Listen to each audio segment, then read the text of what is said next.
지난주에 우리는 언약궤가 아닌 하나님을 찾으라 라는 제목으로 말씀을 나누었습니다. 이스라엘은 블레셋과의 전쟁에서 한번 패배하자 그들이 그 전쟁을 승리로 이끌 수 있는 방안이라고 생각해낸 것은 언약궤를 가지고 나가서 싸우자라는 것이었습니다. 그래서 그들은 언약궤를 가지고 나가서 싸웠습니다. 왜냐하면 그들은 언약궤만 가지고 나가면 하나님께서 이기게 하실 줄 알았기 때문입니다. 하지만 그들은 언약궤를 가지고 나간 전쟁에서 졌을 뿐만 아니라 그 가지고 간 언약궤까지 블레셋에게 빼앗기고 맙니다. 그래서 여러분에게 이들이 언약궤를 가지고 나와서 싸우는 것은 그 마음을 하나님 앞에 드리기보다는 오히려 종교적인 행위에 의해서 우리가 거룩해졌다고 생각하고, 그러니까 하나님께서 도우실 거다 이렇게 생각해서 그런 생각인 치명적인 실수였다 이렇게 말씀을 드렸죠. 그러니까 우리가 기도 생활을 한다고 해서 금식을 했다고 해서 예배를 했다고 해서 우리가 언제나 하나님 편에 있다는 뜻은 아니라는 겁니다. 거기에 마음이 담겨 있지 않다면 그 마음으로 하나님을 진정으로 바라는 것이 아니라면 형식적으로 언약궤만 가지고 있다고 해서 문제가 해결되는 게 아니다라는 것이에요. 그리고 이스라엘 백성들로 그 전쟁을 통해 그것을 철저하게 경험할 수 있게 경험할 수밖에 이제 없었던 것이죠. 그렇게 언약궤는 블레셋에 빼앗겨서 어느 정도 블레셋 지역에 머무르게 되는데, 그러면서 언약궤로 인해 여러 사건들이 있게 됩니다. 먼저 블레셋 사람들이 그 언약궤를 아스돗이라고 하는 도시에 다곤 신전에 갖다 놓습니다. 여러분, 고대 시대의 전쟁은 사람들끼리 물론 전쟁을 하지만 자신들이 섬기는 신과 신의 전쟁으로 여겼습니다. 그러니까 블레셋의 승리는 곧 그들의 신의 승리인 겁니다. 그래서 그들은 다곤 신상 앞에 언약궤를 갖다 놓은 거죠. 다곤 앞에서 다곤을 잘 섬겨라 그런 겁니다. 근데 다음 날 가보니까 다곤 신상이 얼굴을 땅에 대고 엎드러져 있는 겁니다. 그래서 다시 일으켜 세워두었는데 또 그 다음 날 가보니까 이번에도 얼굴을 땅에 대고 엎드러져 있고 거기에 더해서 다곤의 머리와 또 두 손목이 끊어져 있었습니다.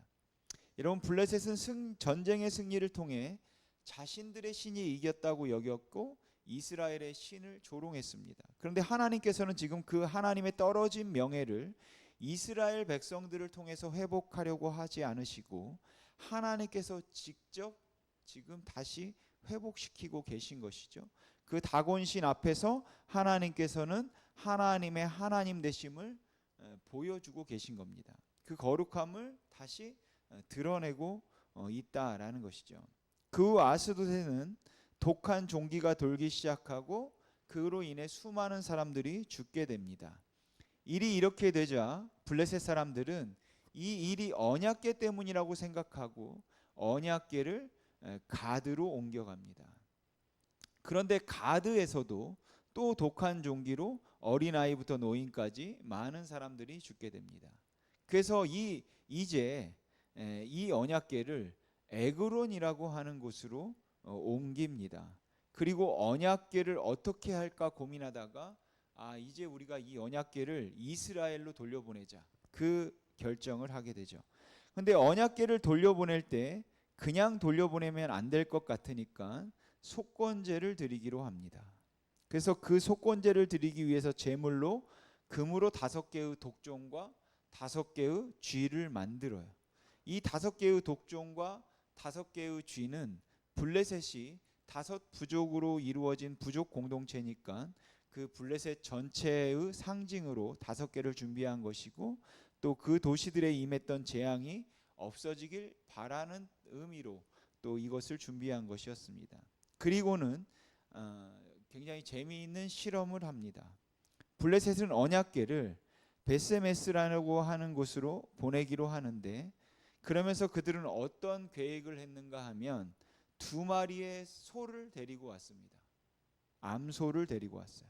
근데 이 소는 한 번도 멍에를 맨 적이 없는, 일한 적이 한 번도 없는 소였고 아직도 젖이 나는 소 2마리를 데리고 왔습니다.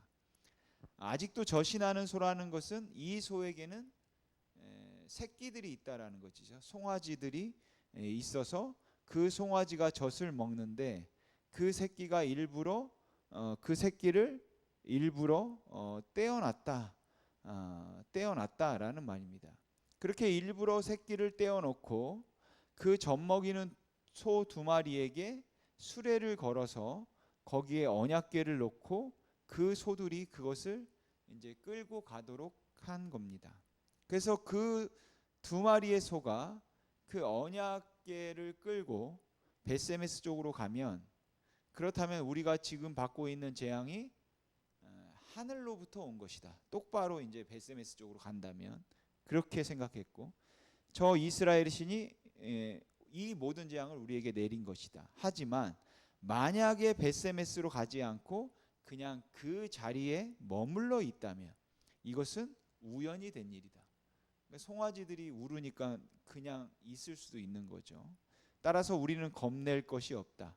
그 이스라엘의 신을 두려워할 것이 없다라고 생각을 하고 이 실험을 한 것입니다.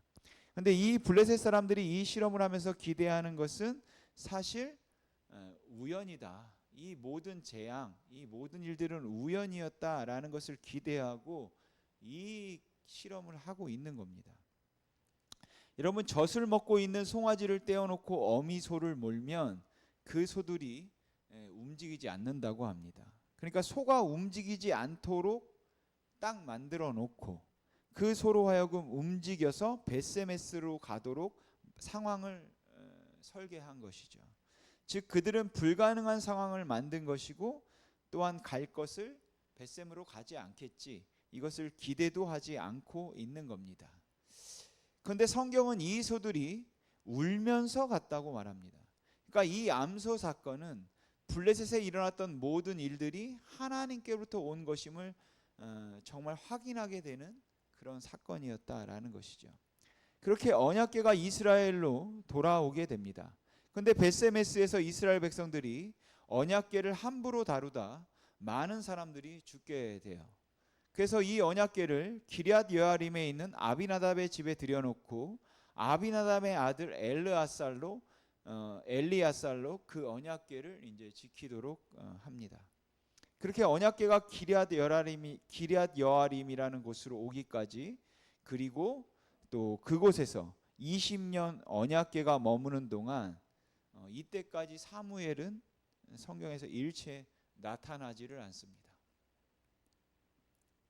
그러다가 7장 3절, 오늘 우리가 읽은 본문에서 사무엘이 이제 등장하는 겁니다. 그러니까 언약궤가 기럇 여아림에 있은 지 20년이 지난 후 이제 사무엘이 등장했다라는 것이죠. 그러니까 20년 동안 언약궤가 기럇 여아림에 있었다는 이야기는 바꿔서 말하면 이제 전쟁에서 참패했던 이스라엘 백성들은 지난 20년 동안 블레셋의 속국으로 살았다는 이야기고, 지난 20년 동안 이스라엘 백성들은 그야말로 사사시대, 우리 사사기를 읽어보면은 모압의 몇 년, 어떤 족속에게 40년, 20년 동안 그런 다른 민족의 억압을 받으며 살았었는데, 그렇게 눈물을 흘리며 살았던 그 사사시대 때와 마찬가지가 되었다라는 것이에요. 즉 이스라엘은 이제 사사시대의 사이클이 다시 돌아왔다는 것으로 우리가 볼 수 있다라는 것이죠.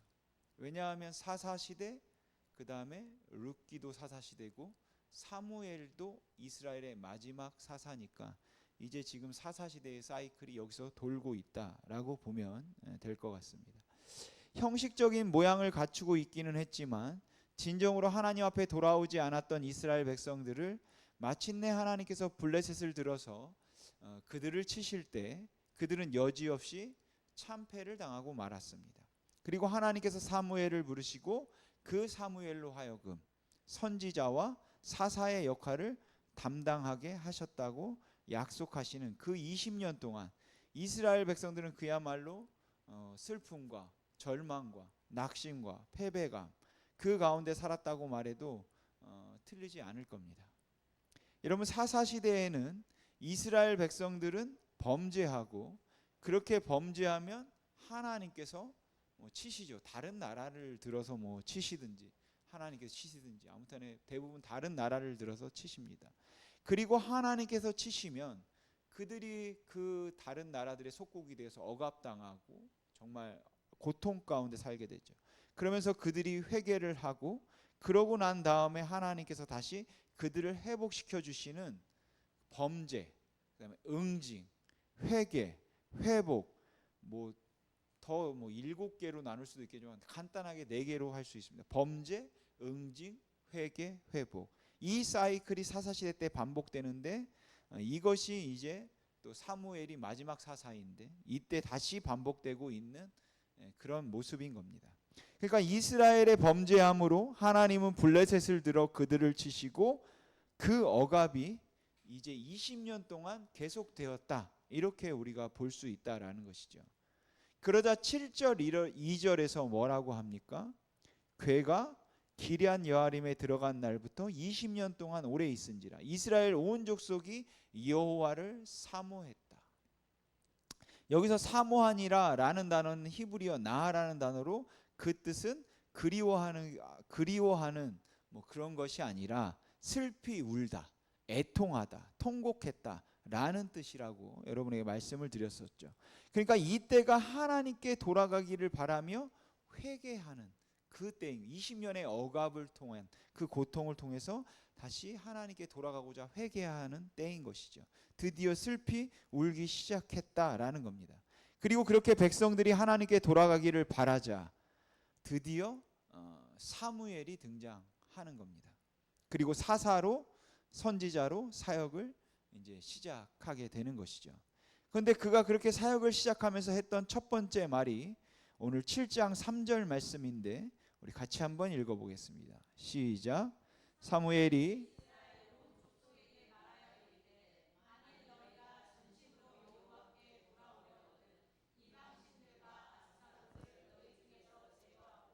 너희 마음을 여호와께로 향하여 그만을 섬기라. 그리하면 너희를 블레셋 사람의 손에서 건져내시리라. 아멘. 여기 보면 블레셋 사람의 손에서 건져내시리라. 그러니까 블레셋 사람들로 인하여서 억압을 당하고 착취를 당하고 있었다는 겁니다.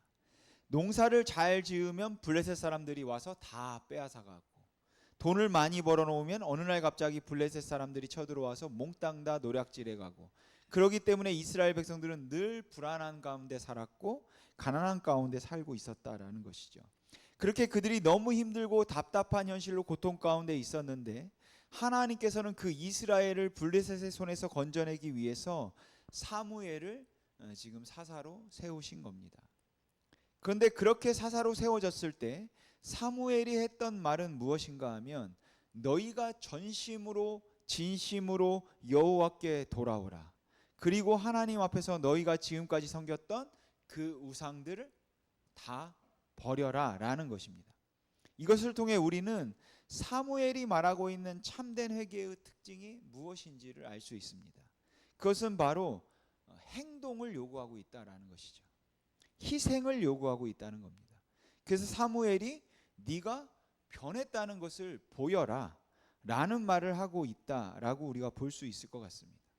여러분, 이스라엘 백성들이 정말로 하나님 앞에 고통스러워서 하나님의 도움을 구하고 부르짖고 있었다면 우리가 상식적으로 생각하면 그렇게 하나님 앞에 부르짖고 정말 도와달라고 회개하는 사람, 하나님 앞에 돌아오기를 원하는 사람이 제일 먼저 해야 할 일이 무엇이겠습니까? 당연히 우상을 제거하는 거 아니겠습니까? 바알, 아스트로스를 제거하고 그리고 나서 여호와 앞에 회개하는 것, 여호와 앞에 돌아오는 것이 당연한 것 아닙니까? 그런데 이스라엘 백성들은 사무엘이 이 말을 할 때까지 하나님 앞에 회개하고 통회하는 마음이 있었음에도 불구하고 여전히 바알 신을 버리지 못하고 있었고 아스다롯을 그냥 집에 두고 있었다는 것입니다. 하나님, 내가 잘못했습니다. 하나님, 저를 용서해 주십시오. 하나님, 제가 부족합니다 라고 회개를 하고 있는데 자기가 즐기고 있는 죄를 놓지 못하고 있다라는 것이. 그러니까 이건 진정한 회개다라고 할 수 없다는 것이죠. 여러분, 우리가 하나님 앞에 정말로 회개를 한다면 그 회개가 진정한 회개인가를 보기 위해서는 그 회개한 자의 삶의 그 변화된 모습, 진정으로 헌신된 모습이 보여져야 한다는 겁니다. 사실 이스라엘 백성들은 한 번도 하나님을 떠난 적이 없었습니다. 그들은 하나님을 잊어버린 적이 없었어요. 그러니까 블레셋과의 전쟁에서 패배하자 제일 먼저 떠올린 것이 언약궤인 겁니다. 야, 전쟁에 이기려면 언약궤 가지고 나가야 된다. 그렇게 그들은 하나님을 잊지 않았다라는 거예요. 떠나지도 않았고. 그런데 집 안에는 바알 신이 있었고 아스다롯 신상이 있었다라는 것이죠. 그러면서 언약궤 가지고 나가자라고 했던 겁니다. 그리고 시간이 지나서 빼앗겼던 언약궤가 다시 돌아와서 그들이 하나님 앞에 돌아오기를 원하며 통회하고 있었음에도 불구하고, 여전히 하나님께 돌아가기를 원하고 있었음에도 불구하고 여전히 집안에는 바알이 있었고 아스다롯이 있었다라는 것이에요. 그러면 그게 진정한 회개냐라는 것이죠. 여러분, 우리의 삶 가운데서 하나님이 기뻐하시지 않는 삶의 부분, 부정한 것이 있고 더러운 것이 있고 악한 것이 있고 거짓된 것, 탐욕스러운 것이 있고, 그리고 그것을 하나님이 기뻐하시지 않는 것을 알고 그것 때문에 하나님 앞에 항상 부끄러워서 하나님을 피해 다니고 숨고 싶은 사람이 그 죄를 품고 있으면서 그 죄를 아직 해결하고 싶은 마음 없이 하나님, 이거는 버리고 싶지 않으니까 이 죄는 그냥 유지하고 용서해 주실 수는 없습니까? 그냥 저를 도와주시면 안 되겠습니까? 하나님께서 저의 문제를 좀 해결해 주시면 안 되겠습니까? 라고 묻고 있는 것과 별반 다를 바 없다라는 것이에요. 그러니까 3절의 사무엘의 말을 통해 그런 것은 진정한 회개가 아니고 진정한 회개는 그것을 끊어버리는 것이다 라는 것을 우리가 알 수 있습니다. 여러분, 한국의 선교사님들이 처음 들어왔을 때 그 당시 우리 조상들의 사는 모습을 보면서 제일 많이 보았던 큰 문제가 이제 세 가지 있었다고 합니다. 첫 번째는 무엇인가 하면 무엇이었을까요? 첫 번째는 무엇인가 하면 도박입니다. 농한기가 되면 그 도박 때문에 농사를 짓는 분들이 정신을 못 차리는 것이었어요. 그리고 두 번째는 술입니다. 이것 또한 농한기에 벌어졌던 일이고 굉장히 심각한 문제였다고 합니다. 그리고 세 번째 심각한 문제는 첩이었습니다. 그러니까 그 당시 우리 조상들이 첩을 두고 있었고 술에 찌들어 있었고 도박을 너무 하는 것이었죠.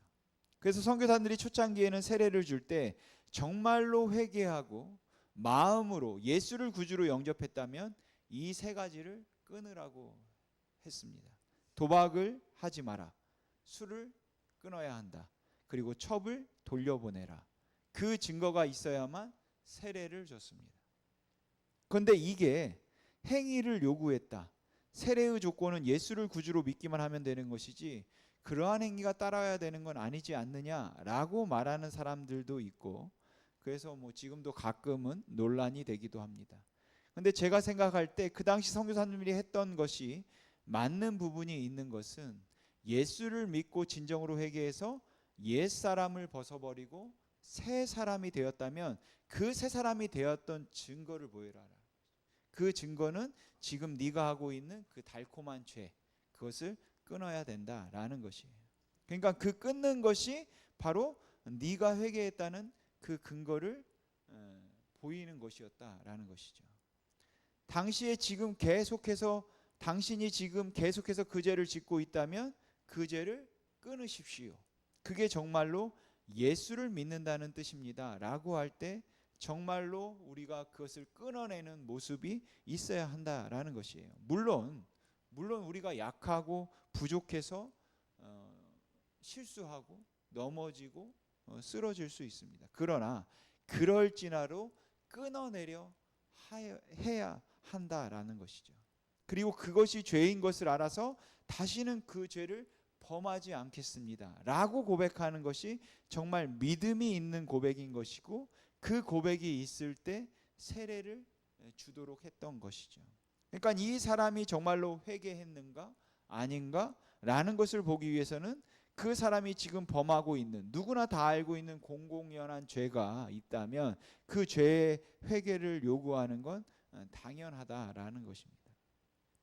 그런데 죄 회개를 요구할 때 그 죄를 회개하고 그리고 그 회개했다는 것을 보여주어야 하는데 우리는 그렇게 하지 않고 그냥 예수를 믿는 것 따로 죄를 즐기는 것 따로 이 두 개를 같이 묶어버렸다라는 것이죠. 그러니까 회개는 입술로만 하면 되는 겁니다.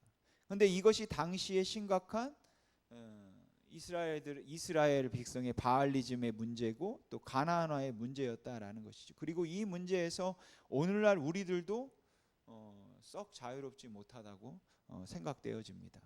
우리가 분명히 그게 하나님 앞에 죄가 된다는 걸 알고 있습니다. 그렇게 죄가 된다는 걸 알고 있으면서도 우리는 그것을 하나님 앞에 회개한다고 말을 하는데 사실은 정말로 그것을 끊어야 되겠다라는 생각을 가지고 회개하겠다는 말을 하는 것이 아니라 임기응변식으로 어쩌면 재앙을 피하기 위한 말로 할 때도 있다라는 것이죠. 그러니까 지금 사무엘이 말하는 것은 언약궤를 찾는 것이 문제가 아니라 진심으로 여호와께 회개해라. 그런데 그 회개의 증거가 무엇이냐? 집안에 있는 모든 바알 신상 다 갖다 버려. 아스도라 신상, 아스다로 신상 다 갖다 버려라 라는 것이에요. 그리고 여호와께로 돌아오고 여호와만 신뢰해라 라는 것입니다. 여러분, 하나님을 섬기는 이스라엘 백성들이 왜 바알을 섬기고 왜 아스타롯을 섬겼다고 생각하십니까? 그들은 왜 하나님을 섬기면서도 바알 신상을 집에 두고 있었고 아스타롯 신상을 집에 두고 있었을까요? 여러분, 이건 우리에게도 해당하는 굉장히 중요한 문제일 수 있습니다. 여러분, 이스라엘 백성들이 하나님을 섬기면서도 바알을 놓지 못했던 이유가 무엇인가 하면 그 당시 이스라엘이 가나안에 들어갔을 때 가나안에 풍족하게 살고 있던 모든 사람들이 바알을 섬기고 있었습니다. 그런데 그들이 말하기를 바알은 풍요의 신이라서 바알을 섬기면 바알이 재물의 복을 준다는 것이에요. 그러니까 가나안은 농경 문화고 이스라엘은 유목 민족에서 이제 가나안 땅에 정착해서 이제 농사를 지어야 하는 것이죠. 그러면 농사를 지어서 많은 농산물을 얻는 것이 농경 문화에서는 복인 겁니다. 그런데 그 농사 사이클에 맞춰서 바알을 섬기는 그 제사들이 다 맞춰져 있는 것이죠. 기후제는 이때 드리고 이때는 어떤 제사를 드리고 이런 것이 바알을 섬겨야 되는 섬겨야지만 그런 것에 맞춰서 제사를 드리면 바알을 섬겨야지만 되는 겁니다. 그리고 그렇게 해야 재물의 복을 받는다는 것을 이스라엘이 믿었다는 것이죠. 근데 그렇게 재물의 복을 준다고 믿고 있으니까 하나님을 섬기는 건 따로 섬기고 돈을 위해서는 풍족하게 살기 위해서는 바알을 섬겨야 되는 겁니다. 그러니까 바알과 하나님을 함께 섬기고 싶은 충동을 느꼈고 그렇게 했던 것이죠. 오늘날 우리가 재물과 하나님을 겸하여 섬기고 싶은 충동을 느끼는 것과 마찬가지인 겁니다. 그러니까 너는 하나님만 섬겨라, 하나님만 신뢰하라 라는 말의 의미는 네가 지금까지 살면서 적어도 재물에 있어서만은 하나님이 아니라 다른 신을 의지한다고 생각하고 재물에 있어서만은 하나님이 아니라 네 자신을 의지한다고 생각하고 적어도 네가 물질적인 행복을 위해서라면 나는 다른 것보다 돈을 의지합니다 라고 생각을 하고 있었다면 이제 그것들을 의지하지 말아라 라는 것이죠. 여호와만 의지해라. 그게 진정한 회개다 라고 말하는 것입니다. 그럼 이스라엘 백성들이 정말로 회개했을까요? 본문을 통해 보면 정말로 회개했다고 생각되어집니다. 그리고 이제 사무엘이 온 이스라엘을 미스바로 모이라고 합니다. 그래서 우상들을 제거한 이스라엘 백성들이 미스바에 모여서 거기서 금식을 하고 회개를 하고 하나님께 돌아가기를 부르짖습니다. 그런데 그렇게 이스라엘 백성들이 미스바에 모여 있다는 이야기를 블레셋이 듣게 되죠. 이것들이 왜 모여 있지? 감히 모여서 무슨 작당 모의를 하나? 하고 블레셋이 군대를 모아서 쳐들어옵니다. 그리고 블레셋이 쳐들어온다는 이야기를 들은 이스라엘 백성들은 그것에 두려워 떨어요. 근데 예전에 그렇게 두려웠을 때 전쟁에 한번 조금 지고 나서 두려워 떨었을 때 그들이 찾았던 것은 무엇입니까? 언약궤를 가지고 나가자. 바로 종교적 행위였습니다. 근데 이번에 그들이 어떤 것이 변했는가 하면 우리 8절 말씀 우리 같이 한번 읽어보겠습니다. 시작.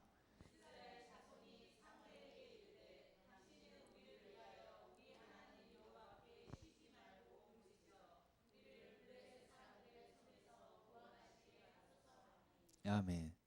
우리를 위하여 하나님께 쉬지 말고 기도해 주시옵소서 라고 이야기를 하고 있다라는 것이죠. 그러니까 이들은 지금 깨달아 알고 있는 것이, 지금 깨달아서 알고 있는 것은 우리를 도울 수 있는 분은 여호와 하나님뿐이시다 라는 것이고, 더불어 그들은 진정으로 하나님 앞에 돌아가기를 원하고 있다는 것입니다. 그러니까 이들이 진정으로 회복하고 싶은 것은 종교적인 행위를 회복하고 싶은 것이 아니라 하나님과의 이제 관계를 회복하고 싶은 것이에요.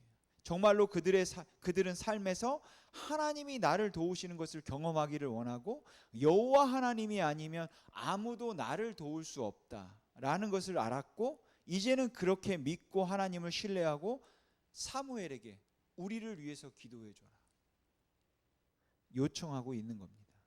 그래서 사무엘은 그들을 위하여서 하나님 앞에 번제를 드렸고, 하나님께서는 거기에 응답을 하십니다. 근데 그 응답이 좀 재미있습니다. 그 하나님의 응답이 쳐들어왔던 블레셋 사람들을 다 없애진 것도 아니고, 하나님께서 직접 싸우신 것도 아니고, 그렇다고 하나님께서 이스라엘 백성들을 격려하시고 내가 너희와 함께 할 것이니 나가서 싸워라 이렇게 하시는 것도 아니었던 것 같습니다. 제일 먼저 하나님께서 하셨던 일은 무엇인가 하면 그 블레셋 진영에 우레를 보내셨습니다. 그래서 거기에 막 천둥 번개가 쳐서 블레셋 사람들을 굉장히 혼란스럽게 어지럽게 만드시고 난 다음에, 그리고 이스라엘로 하여금 블레셋을 치도록 만드셨다라는 것이죠.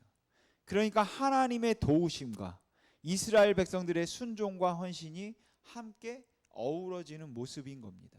즉 하나님께서 도우시는데 그냥 돕지 않으시고 그 이스라엘 백성들의 노력을 통해서 도우셨다라는 것이죠. 우리가 보통 생각할 때 하나님이 우리를 도우신다고 이야기를 하면 우리가 가지고 있는 잘못된 경건의 모습 중에 하나가 무엇인가 하면 노력은 전혀 없이 하나님만 의존하는 겁니다. 그냥 하나님 앞에 기도하면 된다. 그러면 하나님이 다 도와주신다 라는 것이에요. 그러니까 내일이 시험이면 시험 공부는 안 하고 오늘 기도하는 겁니다. 내일 면접이 있거나 힘든 일이 같은 게 있으면 그냥 기도만 하면 된다 라는 것이죠. 기도하면 하나님께서 도와주시니까 아무것도 할 거 없이 기도만 하는 겁니다. 그런데 이 하나님 앞에 기도하면 아무것도 하지 않아도 하나님께서 다 도와주신다고 생각하는 것, 이것이 잘못된 우리 경건의 모습이다라는 것이죠. 또 잘못된 경건의 모습 중에 하나가 있다면 하나님에 대한 의존은 없고 전부 노력만 하는 겁니다. 근데 보통 하나님에 대한 의존보다 노력을 이야기하는 분들은 일반적으로 좀 능력이 있는 분들입니다. 그리고 이분들은 경건하다고 말하는 분들이 노력을 하나도 하지 않고 맨날 기도만 하는 걸 보면서 참 못마땅해 하죠. 아니, 자기가 어느 정도 노력하고 안 되면 하나님 앞에 도와달라고 그래야지. 아무것도 하지 않으면서 자꾸 기도만 하느냐. 기도라는 것은 내가 최선을 다하고 난 다음에 내가 더 이상 할 수 없을 때 그때 하나님이 도와주시도록 그렇게 구하는 것이 기도다, 이렇게 생각을 하는 겁니다. 근데 그렇게 생각을 하는 분들의 경우는 되게 좀 유능합니다. 평생 가도 기도 안 해도 될 분들이에요. 모든 걸 그냥 알아서 자기 일을 잘 처리하는 분들이 왜 자꾸만 노력은 하지 않고 기도만 하냐라고 자꾸 답답해서 기도하는 사람들의 심정을 이해하지 못하고 이제 그런 말을 하기도 하는데, 그 또한 잘못된 모습이다라는 것이죠. 그러니까 노력은 없이 하나님만 의존하는 것도 문제고, 노력만 하고 하나님을 의존하지 않는 것도 문제인 겁니다. 여러분 오늘 본문에서 볼 수 있는 것은 전적으로 우리가 애를 쓰며 노력하는데 동시에 전적으로 하나님을 신뢰하는 것입니다. 이것이 사무엘서에서 잘 나타나는데 그 한 예로 우리가 다윗을 좀 보면 좋을 것 같습니다. 다윗이 블레셋에 골리앗과 싸우겠다고 사울왕 앞에 섰을 때가 있습니다. 다윗이 그 형들이 어떻게 하는지 보고 오라고 아버지의 명을 받고 갔다가 그 골리앗의 그 말을 듣고 열불이 나가지고 이제 내가 나가서 싸우겠다 해서 사울왕 앞으로 갔던 적이 있죠. 그런데 그때 어떻게 보면 굉장히 교만해 보이는 말을 합니다. 다윗이 뭐라고 말하냐면 내가 내 아버지의 양을 지킬 때 사자나 곰이 와서 양을 물어가면 내가 사자의 수염을 잡아서 양을 지켰으며 내가 곰을 쳐서 양을 지켰다. 이렇게 이야기를 합니다. 자기가 다 했다라는 거예요. 보통은 하나님이 하셨다고 말해야 하는데 좀 교만한 것처럼 보입니다. 근데 사실대로 말하면 그거 하나님이 한 건 아니죠. 다윗이 열심히 막대기를 던지고 물맷돌 던지는 것을 연습하고 노력해서 그 사자를 잡고 곰을 잡았던 겁니다. 근데 다윗은 그 다음에 바로 어떻게 고백하냐면 그 사자와 곰의 발톱에서 나를 지키신 여호와께서 나를 저 이방인의 손에서도 지키지 않겠습니까?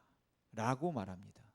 다 내가 한 것 같은데 내가 한 것 아무것도 없다는 말입니다. 그거는 하나님이 다 하셨습니다. 그 이야기를 하는 겁니다. 모든 노력, 나의 모든 노력이 거기에 있었지만 거기에는 또한 하나님에 대한 전적인 의존, 하나님에 대한 전적인 신뢰가 동시에 있었다라는 것이에요. 지금 하나님께서 블레셋과의 전쟁에 정권적으로 역사하시고 하나님이 주권적으로 승리하게 하셨지만 진짜 싸움, 직접 싸우는 것은 이스라엘 백성들로 하게 하셨다라는 것이죠. 이스라엘 백성들이 나가서 싸우도록 하시고 그들에게 싸움을 통해서 승리를 경험하도록 하신 것이 바로 하나님께서 계획하시고 하나님이 하신 일인 겁니다. 여러분 미스바에서의 이 승리는 이스라엘 백성들로서는 20년 만의 승리입니다. 그들이 그 승리감에 도취해서 블레셋을 추격하여 전쟁에서 전승을 거두었을 때 그 전쟁 가운데서 사무엘이 이렇게 고백합니다. 오늘 본문 11절 12절 말씀 우리 같이 읽어보겠습니다. 시작.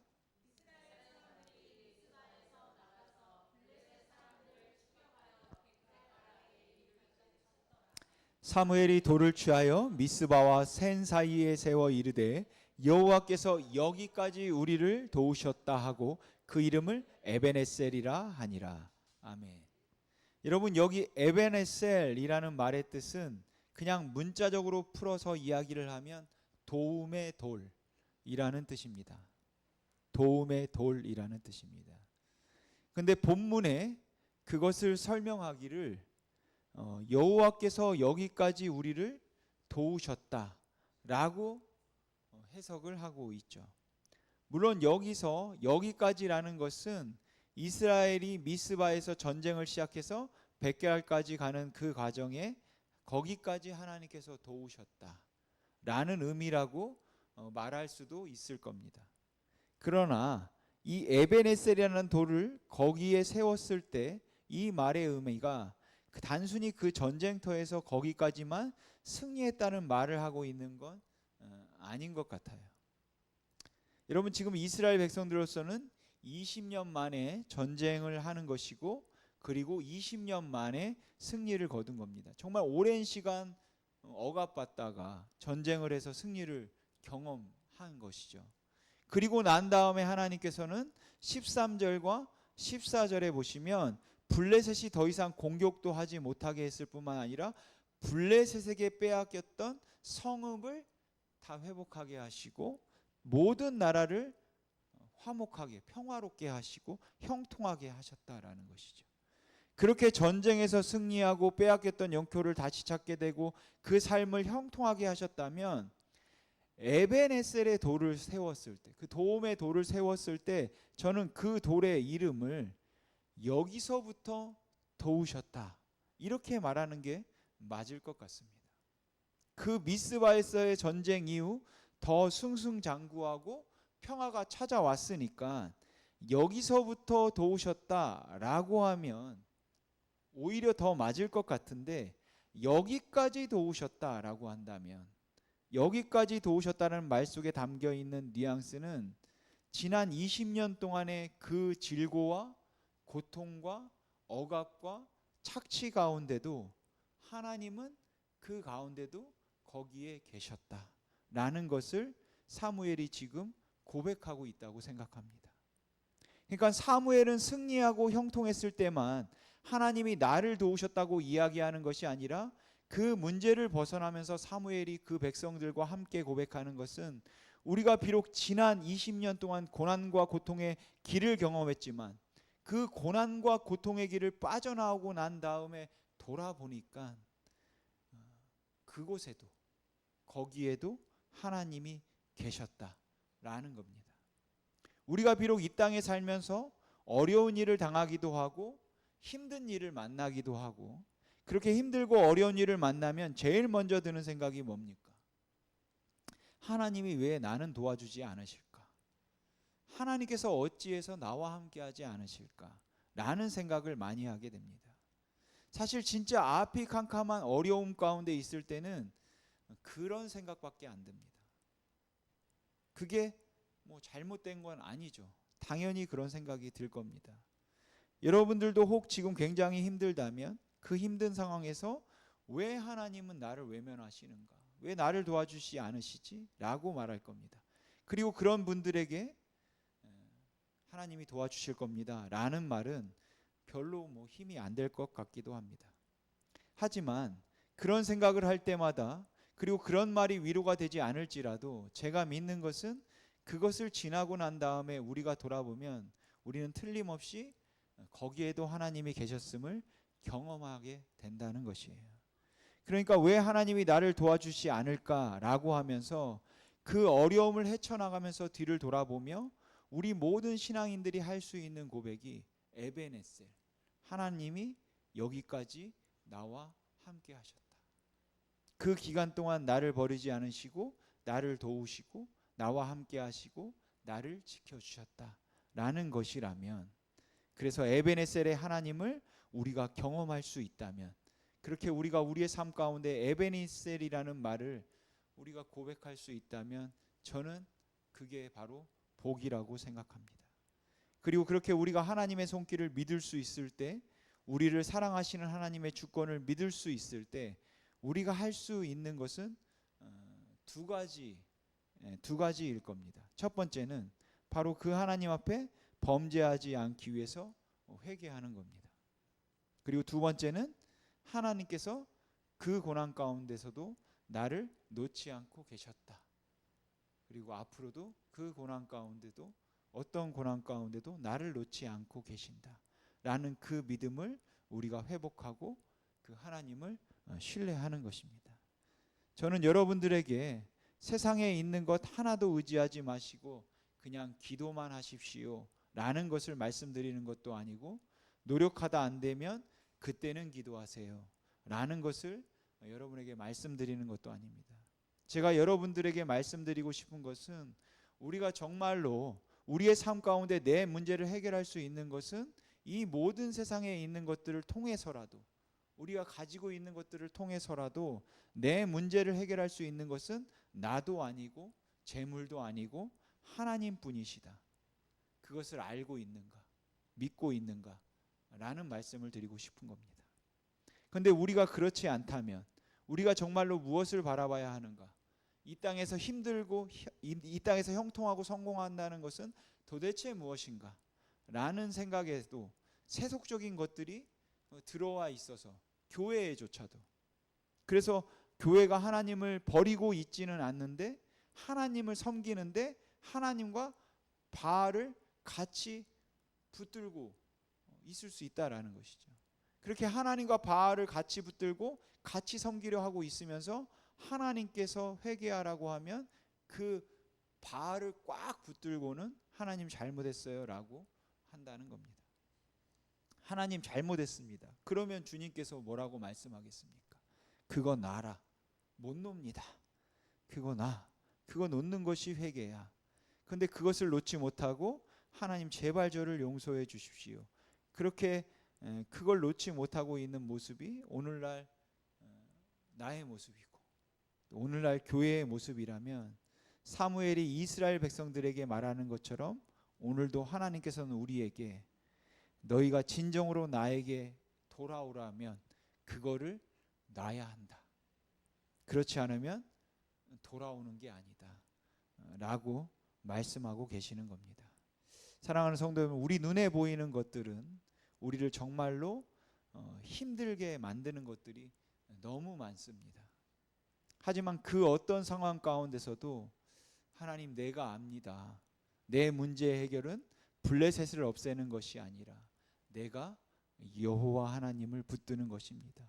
내가 여호와 하나님을 붙들어서 내가 어떠한 상황에서도 에베네셀을 외치는 것입니다. 여기까지 도우신 하나님. 그렇게 우리가 외칠 수 있다면 우리는 언제나 다시 일어나 갈 수 있을 줄 믿습니다. 에베네셀, 여기까지 도우신 하나님. 그 고난 중에도 하나님은 거기 저와 함께 계셨군요. 그 아픔 가운데도 하나님은 저와 함께 하셨군요. 나를 버리지 않으시고 나를 지키셨군요. 라는 그 고백이 우리 안에 진정으로 정말 살아 숨쉬기를, 그리고 그게 우리의 위로가 되고 또 힘이 되고 능력이 되길 주님의 이름으로 소망합니다. 이 시간 우리 찬양 한 곡 같이 부르고 기도했으면 좋겠습니다.